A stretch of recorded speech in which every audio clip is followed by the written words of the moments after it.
I will now turn the call over to Bellator Director of Communications, Danny Brenner. Hey everybody, welcome and thank you for joining us on the Bellator 170 conference call.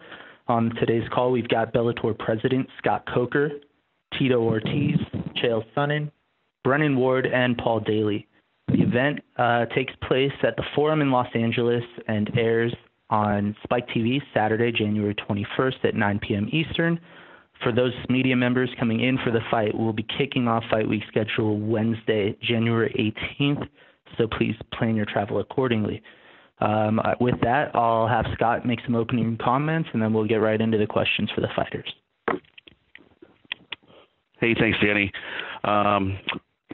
What a great way to start 2017. We have an exciting year ahead for Bellator. We have some great announcements coming up. But there's no place I'd rather be than at the Forum in Los Angeles on January 21st, watching these two guys compete. Chael Sonnen is a legend. Tito Ortiz is probably the catalyst that saved mixed martial arts with his popularity and his fighting ability through the 2000s. I'd say late 90s into the 2000s. And we're going to have a competition, I think, that's going to be fantastic. And then when you talk about, exciting fighters, Paul Daley always comes to mind, as well as Brennan Ward. Two guys have been competing for Bellator since 2012. Now the two sluggers are going to meet in a fight that could potentially have title implications at 170. I'd like to thank Kevin K at Spike TV for what you guys know that if it wasn't for him, I'm not sure where mixed martial arts would be today. He's the one that greenlit, The Ultimate Fighter back in 2005. And I don't think he gets enough credit for it, but Spike TV has always been a supporter of mixed martial arts at the highest level and has continued to do so with Bellator. I'd like to also thank Light Beer for Miller, our title sponsor, Dave & Buster's Monster Energy Drink, and as well as I'd like to thank Andy Foster from the California State Athletic Commission for always giving us the support and doing a great job regulating the event. And so I wish everybody good luck, and it should be a fantastic event on January 21st at the Los Angeles Forum. Thanks, Danny. So with that, we'll open it right up for questions for the four fighters as well as Scott. Again, if you have questions, please press *1 on your keypad. Operator, you can give it to the first question. Our first question comes from the line of Steve Jewin with MMA Mania. Thank you, Operator. This first question is for Paul Suntex Daley. We had a chance to talk before he was scheduled to face Derek Anderson at Bellator 163. He made the weight, but the fight didn't happen. So I want to ask Paul, what's going to take place this time? Is he going to do anything different in his preparation? And what does he expect from Brennan Ward?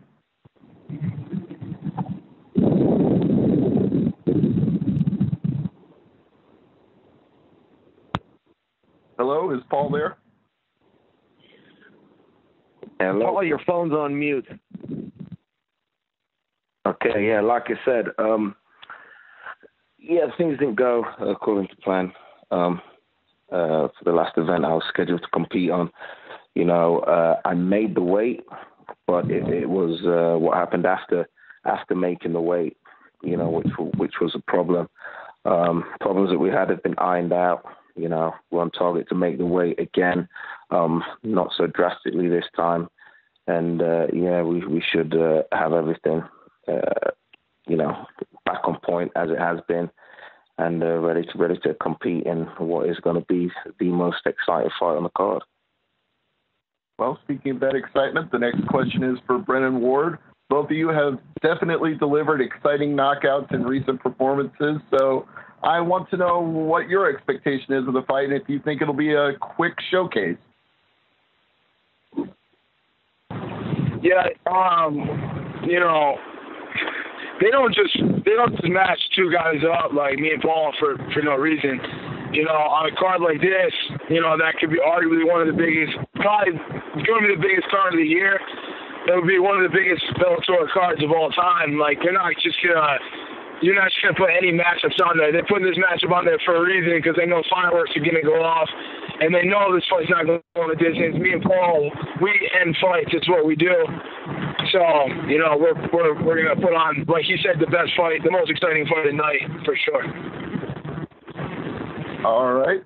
Gentlemen, thank you both. And one question each quick for Tito and Chael, starting with the bad guy. I know that clip has been going around of you wrestling Tito Ortiz back in college. So what do you expect from Tito compared to the Tito you saw back then? Look, Tito's a great fighter. I mean, he fights different than he was a hell of a wrestler. I caught him in one position. I'm not hanging my hat on that, and I don't believe that position's going to happen again. But man, I'm a huge fan. You know, I'm pumped. I'm pumped to be able to compete again. I'm pumped to be in there with a Hall of Famer like Tito. I'm going to do everything I can to beat him, but I don't dismiss how good this guy is. And I've never missed a Paul Daley fight, man. Paul's one of my favorite fighters to watch. I can tell you, as impressed as I am with Paul Daley, Brendan Ward is not. All the scary and the fireworks and the power in the hands I see in Paul Daley, Brendan Ward doesn't give a damn. I can't wait to watch those two, man. I can tell you, as a fan, I'm going to have to focus in between those guys getting done and me walking to the ring, because I'm going to be sitting back enjoying that match. We're looking forward to all those fights, and we're looking forward to Tito as well. So to the bad boy himself, I want to know, it's been a while since we saw you in there with Liam McGeary in that title fight. So from then to now, what's changed, and what are you going to show us? Well, you know, I've been at work now for 3 years. I came from UFC. I retired from UFC to get away from the contract. Kevin Case and Bellator gave an opportunity to reinvigorate my fight career, and I want to leave on my own terms. I want to respect the way I've been respected with Bellator. Scott Coker has done an amazing job with the company already, and I sat back and thinking about what would be my last fight to call it a day. And all of a sudden I'm watching Spike, watching Bellator, and Chael Sonnen comes screaming on the thing, calling me a coward, telling me he wants to fight me, and I swear there was a bigger smile on my face. I was already getting ready to fight in November. I'm not sure who the opponent was going to be, but I was getting in shape. I've been training now for almost 4 months. This is probably one of the longest camps I've had, but I've been able to kind of taper down on a few weeks, about 3 weeks ago, and get back into it this last week really hard again. I have the end of this week and in the next week, and then it's time to showcase my skills. Chael says he's fighting me because he's jealous. That's the wrong way to have an idea, to have somebody come in and fight against another person. I'm going in to get redemption. To me, Chael's my enemy. I ain't here. This is no game. This is nothing fun. This is what I do for a living. I train. I go in and I try to hurt my opponent. I'm not going to wait for the referee to rip me off. I'm going to keep punching. I'm going to keep throwing elbows. I know what I need to do. I need to defend the takedown. I need to watch out for the punches. I need to watch out for the front guillotine. I know all the moves that Chael does, which are only the 3 moves he does do. And my job is to go in there and destroy Chael Sonnen on January 21st, 2 days before my birthday, because he embarrassed me on my birthday. And that's my job. This is no fun game for me. This is something that I love to do, and that's to destroy somebody. So on January 21st, as I say, after I watch Daley and Brennan go toe-to-toe in the middle of the cage, I'll be in there doing the same thing and try to get fight of the night. I want to make one of the best fights possible. I hope Chael's in great shape. I hope his last 3 years he's taken off. The last 3 nights last 3 fights he's been knocked out or stopped hasn't really hurt his mind that bad, because when I'm on top of him, he's going to literally shit himself, because I'm going to put my elbows through his face. And like I say, this is no joke. This is no game. This is something that I'm trying to sell the fight. This is serious to me, because my family's watching, my kids are watching, all my fans are watching, and I've given so much for this. I sacrificed everything for this. I sacrificed my Thanksgiving. I sacrificed my Christmas. I sacrificed my New Year's, and it was hard. It's been tough. It's the longest time I've done this since 2006, when I got the biggest ratings on Spike TV with The Ultimate Fighter when I fought Ken Shamrock. And I think on January 21st, the attitude's not going to change at all, and I'm going to try to put my elbow through Chael Sonnen's face. Thank you. Our next question comes from the line of Jack Incarzaio, the Boston Herald. Hi, this first question is for Chael. Chael, of all the guys that you've kind of verbally dueled with in your career, how would you size up how Tito is in that arena? We've seen some split-screen interviews you guys have done face-to-face. You just heard him. How does he compare to other guys that you've gone back and forth with verbally? Man, it's painful. I've always enjoyed Tito. It was painful just listening to read through that list of notes. He just rattled off all of his bullets right there in one setting, and I think he asked you to go to the bathroom on him. That was a little bit weird. Man, I don't care. I never thought about Tito Ortiz. I didn't come to this organization to fight Tito Ortiz. I've been chasing Wanderlei Silva around. Wanderlei's busy until the summer. They called me and asked me if I'd fight Tito on January 21st. I didn't have anything else going on, so I said yes. In general, beyond this fight, what are your goals for your run in Bellator? I want to compete in Bellator, man. I want to be the champion. I want to get to the top and compete with all the guys. I want to find a weight class. I'd like to do it at 205.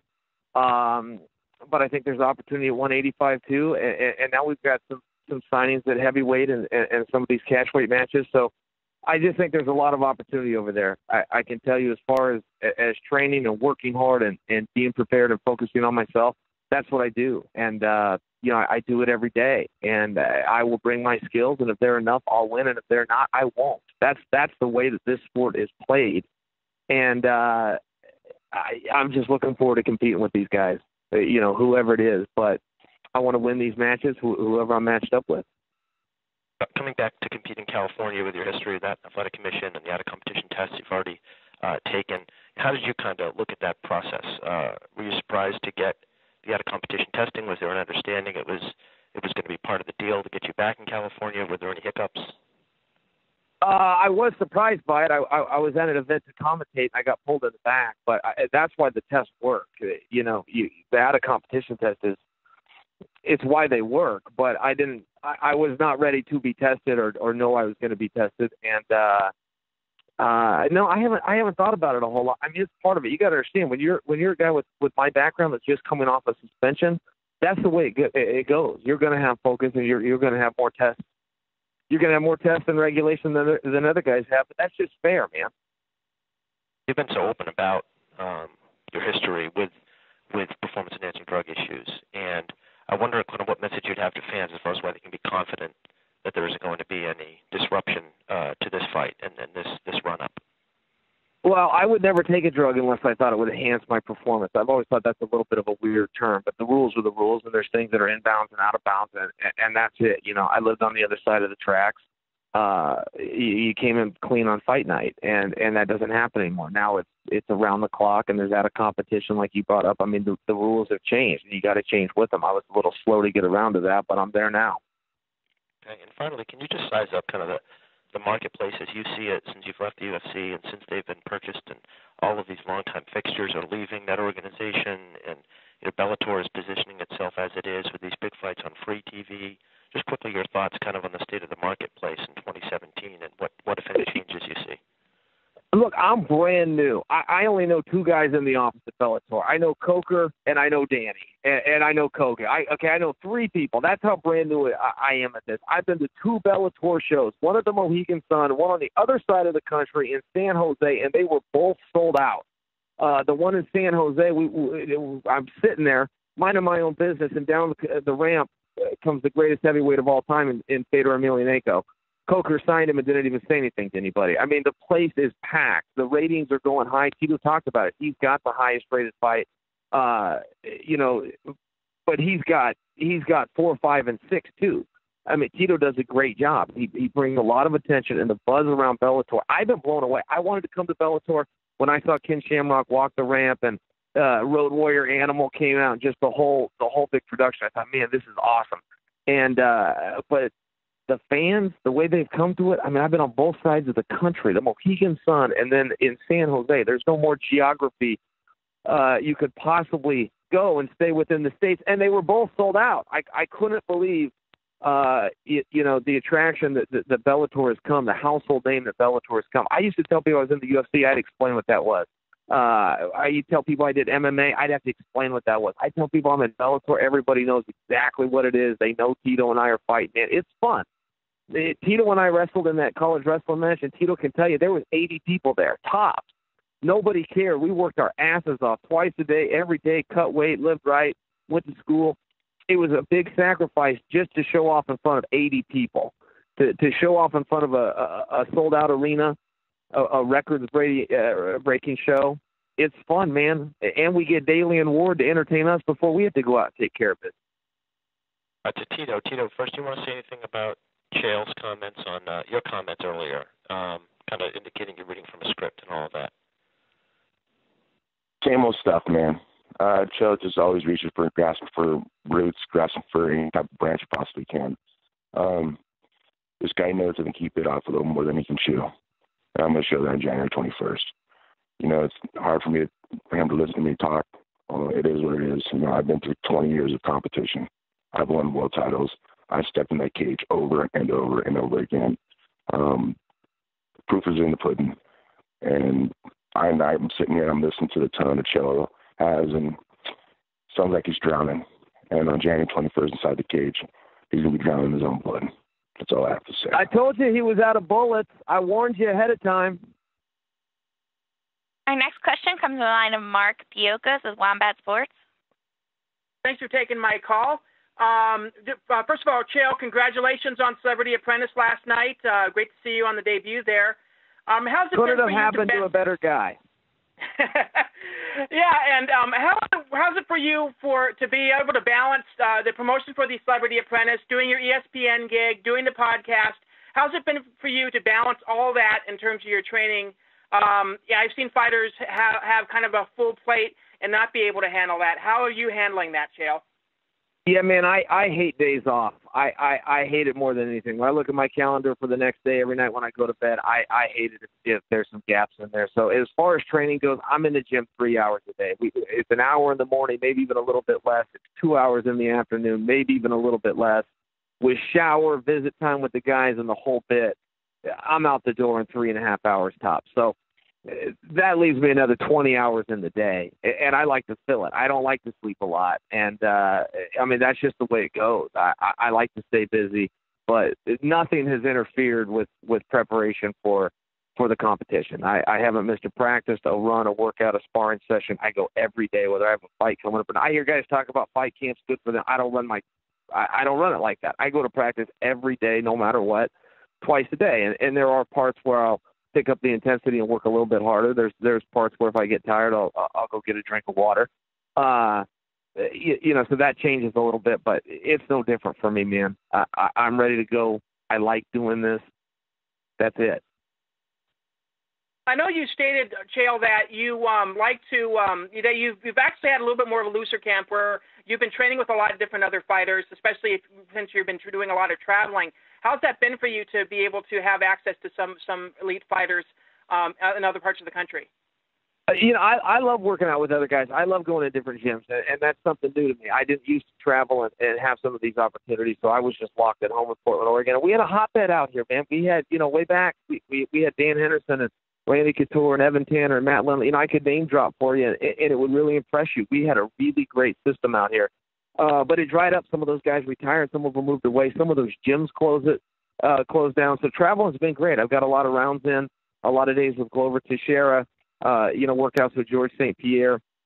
And that's just to name drop and impress you with names. There's a bunch of hammers out there that you've never heard of that you will eventually. And I'm getting good work in. And, you know, I'm learning from these guys. The one thing that I try to do, I copied it from Randy Couture, but I swear one of the reasons that he was able to go to 47 years old was he always trained with the kids. He'd be in high school workout rooms doing the wrestling practice. And it was very hard for the next generation to ever get ahead of him because he always trained with that younger generation. So, you know, I spend a lot of time with those kids. I go to the Powell Boxing Club. They're 14 to 19 years old, and I got my own practices on top of that. And, you know, look, I'm doing the best I can, but there's nowhere where I feel like finished product. I'm not positive I can take Tito down. I'm not positive I can outbox. Everything's got to get better. I got to get stronger, faster, better, more technique, better strategies, and it takes time. And I'm in the gym trying to learn that stuff. I think it's a little late. You know, I think we got like 2 weeks left. Our next question comes from the line of Steven Morocco with MMA Junkie. Hey, Tito. Just a general one to start out with. Was 2016 a good year for you? 2016 was probably one of the best years I've had with my family. You know, my girlfriend Amber Miller stepped up like a mother. You know, for my 2 kids, once my 3 boys, Jake and Paulson, my 2 boys, and I full custody as well. Family has been a huge thing that I guessed out as a kid, and I want to make sure my children never miss out on that. So 2016 has been great. Bellator has cheated. That's really respect. Stands true for that respect.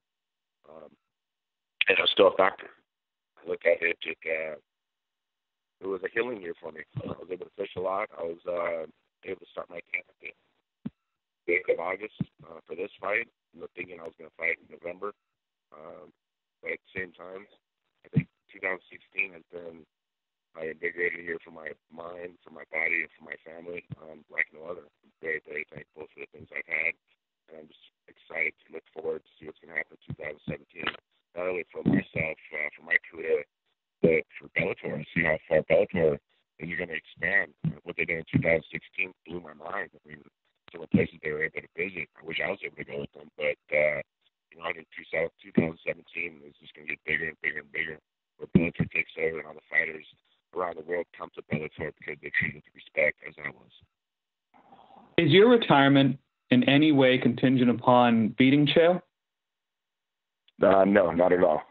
This retirement is well due. 20 years of competition is pretty much. I didn't need 20 years of competition, so I think I'd still be fighting if it wasn't for the surgeries. My biggest enemy has been my surgeries.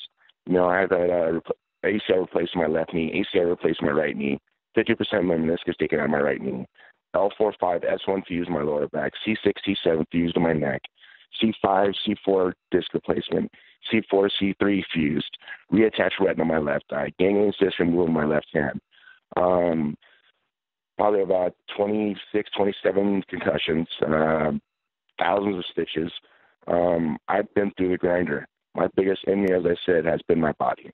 For this camp, I'm very, very lucky. Yeah, I get a little sore neck here and there. Of course, I mean, you have a fused neck, you got a disc replacement, you're going to get sore. But I've been able to put the work in. I'm doing 3-a-days on Monday, Wednesday, Fridays. I'm doing 4-days on Tuesday, Thursdays. I'm doing 2-a-days on Saturdays, and I call it a week. And it's been, gosh, like I say, almost 4 months now that I've been going at it. And there has been a couple times during those weeks that I have to take a day off, take a 2 days off. But it was just to make my body recover. It's nice to be healthy when your mind is right. When your mind is right and you're getting built up by your training camp, you don't come home and you're getting ripped down by your partner. See, I come home, my partner, she's putting me on a pedestal. She's helping me. I have nothing to ask. She asked me, you hungry? You need anything? I mean, this is a partner that anybody who's in a relationship as a fighter, they need a partner who supports them, because it's so hard after you go through sparring with guys, wrestling with guys all day, every day, and you come home, the last thing you want to hear is your girlfriend saying, where have you been? I mean, just stupid stuff like that. Now it's just like my life is so perfect that after this fight's over with, I want to enjoy my children, and I don't want to miss out on them growing up. After a long day, my son Jeremy comes to me and goes, Dad, I missed you. And I was like, I was only gone for 2 hours, dude. He's like, no, but you're gone every single day, 3 times a day. I'm like, don't worry, son. After this fight, it's over. Don't worry about it. My oldest son, Jacob, he did the same thing. He's 14 now. I missed out for his ages from the age of 2 to 7 years old because I was the world champion at those times, and I was doing the 3-a-days. I was up in Big Bear for 9 weeks. That stuff is tough. That stuff is hard. I want to miss out my children's childhood, and so that's one of the reasons why I'm making this my last one. So one more question, if I could get you to weigh on this. I know she, very close to her over the years. Do you think Chris Cyborg could have done anything different to avoid the situation that she's currently in with UFC right now? Yeah, I told her to take the fight. She said, Tito, I've been working really, really hard over the last 3 years. I've been cutting a lot of weight. I want to enjoy the Christmas time. I'm going to go on vacation. And I understood that. Personally, I understood that. The situation she's going through right now, from what I've heard through to her attorney, and from what I've heard from her, it was strictly from her doctor. So I have no input on that at all. I don't know. And I'm not going to state any facts. I'm not going to state any statements at all about it because I know zero about it at all because I've been focusing so much on this fight. My life lives is just for January 21st. That's all I live my life for right now. That's all I do is I train. I do my 20-mile bike ride. I do my stairs. I do my sparring. I do my wrestling. I do my jiu-jitsu. I do my weight training 6 days a week. This is what I do. This is what I'm living for. I want to save the best for last, and this is going to be my last.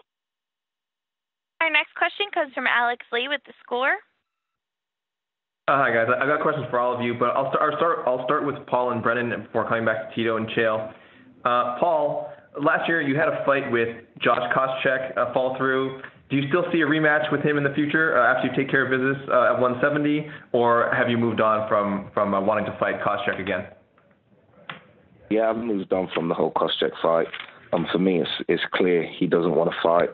I think he's enjoying his life now. I hear he's done very well away from the cage, and I don't blame him.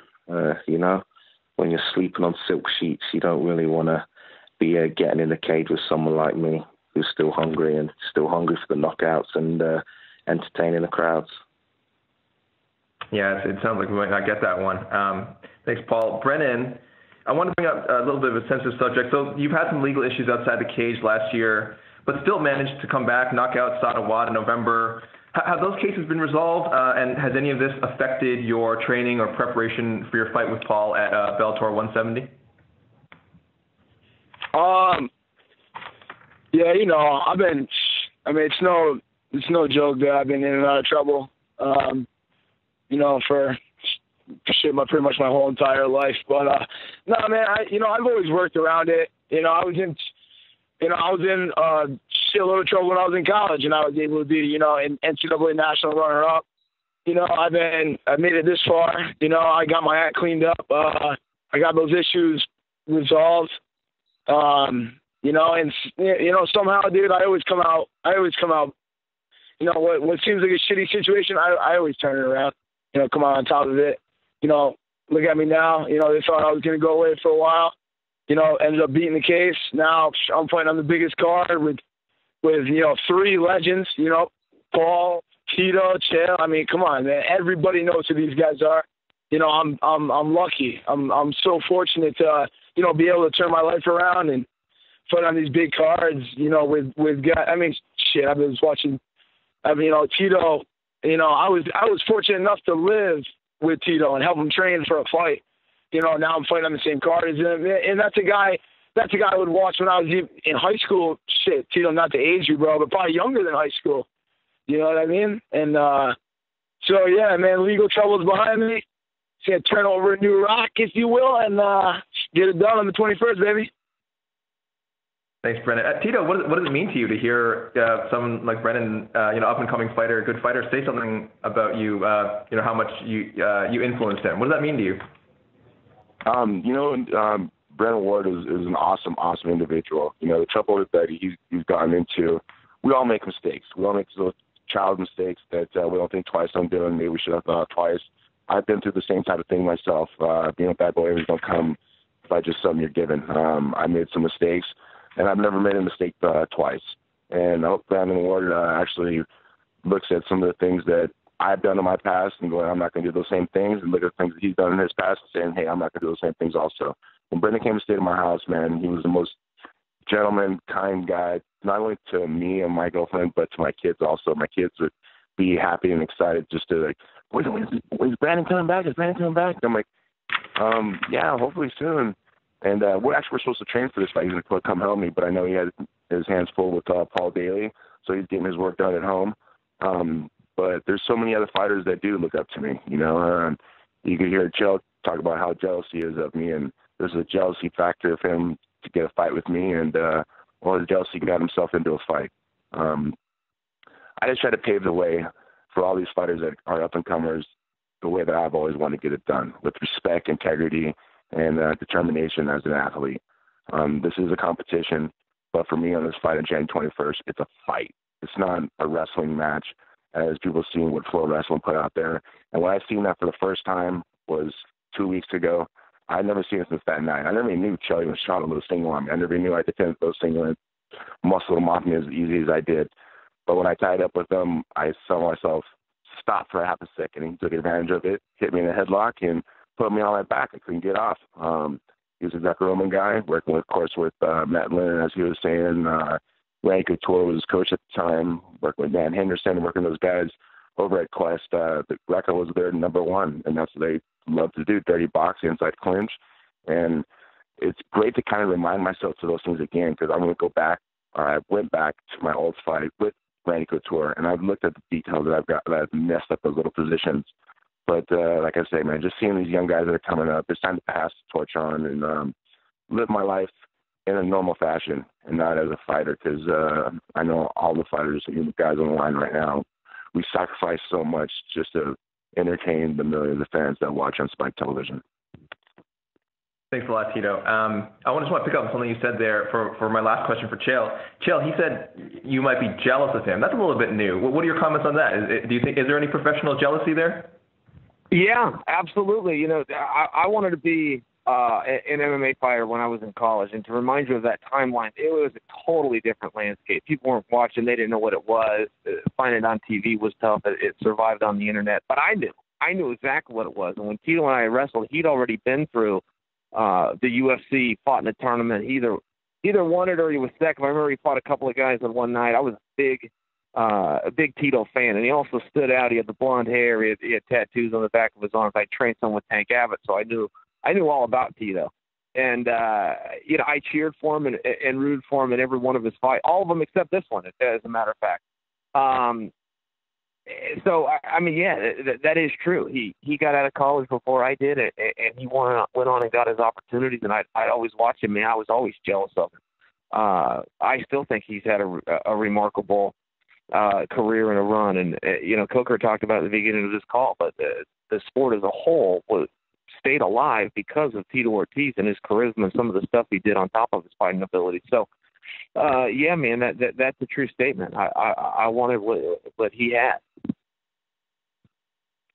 We're doing not to do bad of them. Our next question comes from the line of Susan Singara with MustLoveMMA.com. Hi there, guys. Thanks for taking my question. I want to start off with Tito. Tito, is there any extra pressure on you since this is your retirement fight? No pressure. I love my back's pushed against the wall. My back's pushed against the wall, and people expect me to lose. I'm the underdog. I think I'm a 145 underdog. There's something in me that I love to prove people wrong. It's been my whole life that I've loved to prove people wrong. And not only just to prove people wrong, but the people who support me to prove them right. When I have my hand raised, about 10:45 p.m. on January 21st, I'll look over at Chael. He'll be in a bloody pool. And do I be a respectful enough man to shake his hand? Possibly. But everything has gone through my mind of what I needed to do. All my camp has gone perfect. Everything has gone the way I wanted to do. I've in the best shape I've been in since 2006. I just got to make sure I make these next 2 weeks count and just stay on the high horse. I really don't. The pressure doesn't bother me. I've been doing this for so damn long. I've been doing this for 20 years. I've been doing this longer than probably every single one of these people that are interviewing and that have been working in MMA. How would you like to be remembered then? I want to be remembered as a fighter with integrity, a fighter who did it his way, who has respect because he wanted to push the envelope for the fighters. A fighter who came out dressing nice, and talking the talk and walking the walk. I think integrity is a huge word for me that I've kept through my career, and I've never stepped on anybody to get ahead. I've always helped people as I came up, and if any of those really were trying to pull me down, I'd let go of them and let them fall down. I've always been a very giving person through my whole life, and I just want to be remembered as a fighter with integrity, and inspired many other fighters or many fans who've watched the sport. Thank you. My other question now is for Chael. Chael, why do you have what it takes to beat Tito? Look, I'm a competitor. I'm going to go out and go hard. The moment that ref says fight, I will. And I'm going to bring a fight, and that's it. My skills are my skills, and Tito's skills are Tito's skills. And one of us is better, but it's been my contention from day one that that's me. It's been my contention from day one that I could have beat him and all the guys that he beat. He never would have been champion if I would have been around. And I'm either right or I'm not. But I've been telling my friends and my family and my coaches this since the 90s. So now it's time to walk out and prove it. And I'm either going to prove that I was the best fighter in the world long before I was ever given my opportunity, or I wasn't. But that's what this match means to me. That's why I'm going after some of these guys. I had guys, and Tito isn't one of these guys, but I had guys that avoided me for years, and I couldn't get my opportunity. I had guys in big shows that were stopping me from a managerial level from getting into the shows because I would have taken their spot, and it pissed me off, and I'm still mad about it, and I am jealous of what Tito did, and that's just the way it is. I'm happy for Tito. I was a big Tito fan. And I'll always be a Tito fan, but my contention isn't going to change. I could have stopped him then, and I will stop him now.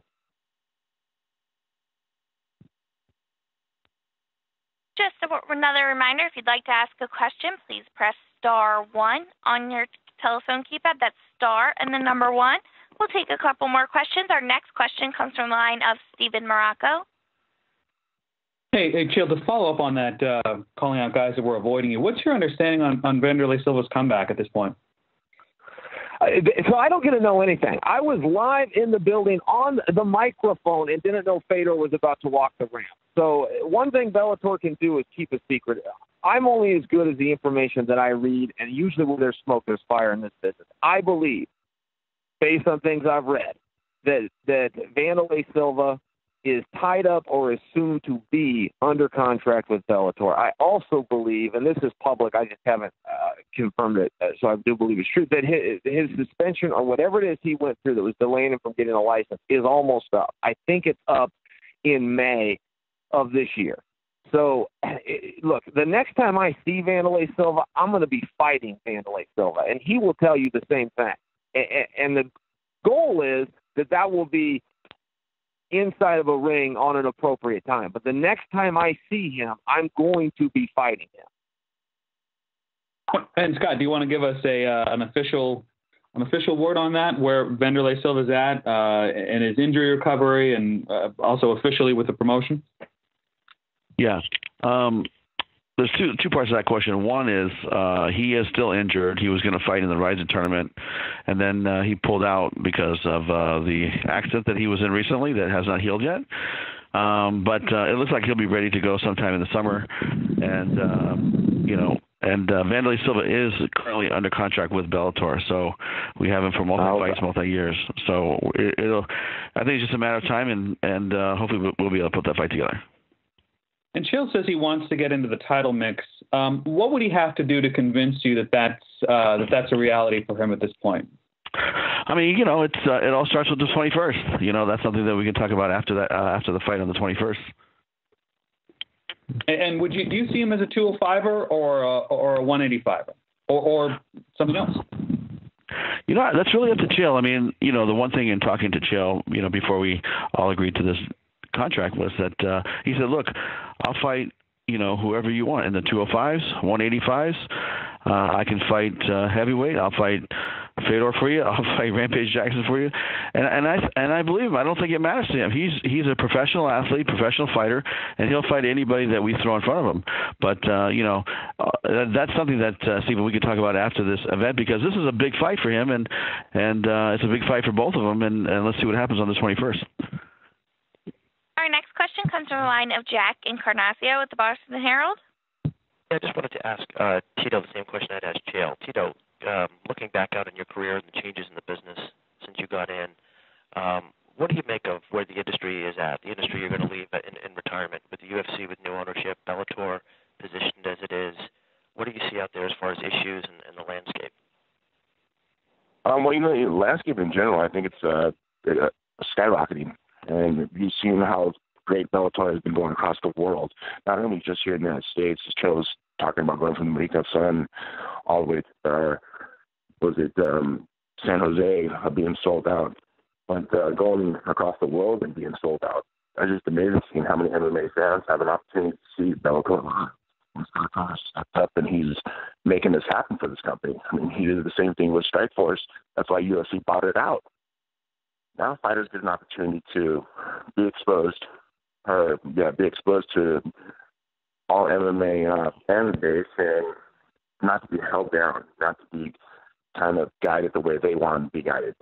Fighters have their wings spread out and are able to do what they want to do, just as long as they fight and put on shows and put on big fights for the fans to watch. And like I said, Scott Clear did an amazing job, and I just wish the best for the company in general. And maybe when this fight is over, I do come back and help out with some of the promotion. But back to build fighters that make the next legends of MMA. You knew, of course, the Fertitta as well and the Zuffa era and had your ups and downs with them. Do you have any thoughts on the new regime over there? I don't know any of them at all. I know that Dana's still there. That's behind me now. You know, I'm not a person who really let anybody live in my mind rent free. I really just kind of keep it to my heart that, you know, everything happens for a reason. I was meant to go somewhere else. I was meant to have my wings spread where I was able to have free for all, and at Bellator I'm able to do that. You know, I'm very thankful for Lorenzo Fertitta and Frank Fertitta for giving me the opportunity that I had. Kevin K for what he did for Spike Television. He gave the opportunity for all of us MMA fighters to be seen in household names. It was the Ultimate Fighter that would never happen because of Kevin K. And as Scott did say, he was getting a lot of recognition because of that. But, you know, at the end of the day, everything happens for a reason. Where I was, where I am, and where I'm going to be is just going to be in history. And I'm just excited for the future. Our next question comes from the line of Bob Carson with Carson's Quarter Podcast. Hi, thank you. My question is for Tito. Tito, both you and Chael are known as fighters who can compete with each other on camera for effectively, you know, promoting fights and trying to mess with their opponents mentally, although I think Chael is particularly renowned for those tactics. We've seen you trade insults and threats on Bellator broadcasts, but it seems like you've been more agitated and angry than Chael has during those exchanges. Has Chael managed to get inside your head? No, I think everyone on this call could get inside my head without a doubt. It's so damn big. I just want to go ahead and give it a little side joke. No, you know what? It's not the fact that he's got inside my head. It's just the fact that he's disrespected everything I work for. And I really take that to heart. I'm fueled on emotions. My whole career has been fueled on emotions. Everybody that I fought against, I've been fueled on emotions. If I don't have the emotions when I fight, I don't fight the same way. I need someone to piss me off. I need someone to try to bully me. And Chael's trying to bully me. And I hate bullies. I've always hated bullies. And that's my job, what I'm going to do. For the first time in my career, I'm going to go in there as a bully. And I'm going to bully the bully. Because all of this little geeks out there, all the little kids who just got sick of the bullies, I'm going to do it for them. And I think at the end of the day, you know, talk is cheap. Chael has talked himself into the biggest fights in the world and never really responded well when he's on his back, when the shot's been defended and he's getting elbows. He's turned his back, he gave his back up and absorbed the punches. And nothing's going to change on January 21st. He's not fighting some chumps. I'm a recognized MMA fighter for a long, long time, since the beginning. I fought the top-tier guys since the beginning. I never had any gimme fights. I think the only gimme fight I ever had was Stephen Bonner, and I fought him with one eye, with a detached retina. I still whooped his ass. This fight is not going to change at all. I'm a fighter fueled on emotions. That's plain and simple. Chael, you've obviously been a little less active over the years, the last few years, at least when it comes to competing in MMA. Do you have any concerns that Tito's familiarity with the Bellator cage and relatively busy last couple of years will afford him any type of advantage on fight night? I think it might matter. I don't know. People talk about ring rust. I don't know a damn thing about it. Since I was 9 years old, I would go to tournaments every Saturday. I have 4 or 5 matches. I'd have 20 matches a month. The one thing I hate about MMA is that there's 3 matches a year. I don't understand that. I don't like that at all. I'm ready to go constantly, multiple guys in one day. I've never liked that about MMA. And people say there's something to ring rust. I've done my best to fill that void. I go in, I spar, I simulate this. I've never stopped. I enter grappling where you're slapping hands, you're warming up in the back, you're going hard with a guy and trying to beat him. I've done everything I can do to simulate it. I don't think that that's going to be a real thing for me, but I've heard guys talk about it. I really don't know. I can tell you this: I've worked hard. I'm ready. I know what I'm getting into. I'll start winding down, getting the weight cut under control. Eventually, they're going to call my name. And when they do, I will put my mouthpiece in and I will make that walk. Our last question comes from the line of Jay Pagliaro with NBC Sports Radio. Hey, thanks for taking my call. This is our questions first for Tito. Tito, obviously, you've been so ingrained in the MMA community for a long time. Nobody ever really fully walks away. So what's your plan to stay in the sport after your retirement is done? That's one of the things I've thought about a little bit, but I've been so focused on this fight. Everybody keeps asking me what I'm going to do after this. I'm doing after this, and I'm like, I really don't know. Right now, all I'm thinking about is getting my hand raised in the cage on January 21st. I'm living in this right now. I'm living in this time right this second. And I couldn't give you a complete answer. Do I go do a fishing show? Do I come back and help Bellator? Do I do a management company with Primetime 360 with George Prazian, help build the next legends of MMA fighters? I mean, there's so many opportunities that I could do, that I want to do, but I'm not really having a solidified answer that I can give you. I can't really sit there and say I'm going to do this because I'm not sure. I haven't lived past January 21st. This is all I've been thinking about is this fight. This is all I've been training about this fight. It's all I've been living, eating is competing against Chael Sonnen, going in there and trying to hurt him. That's my job. That's what I'm going to do and get my hand raised.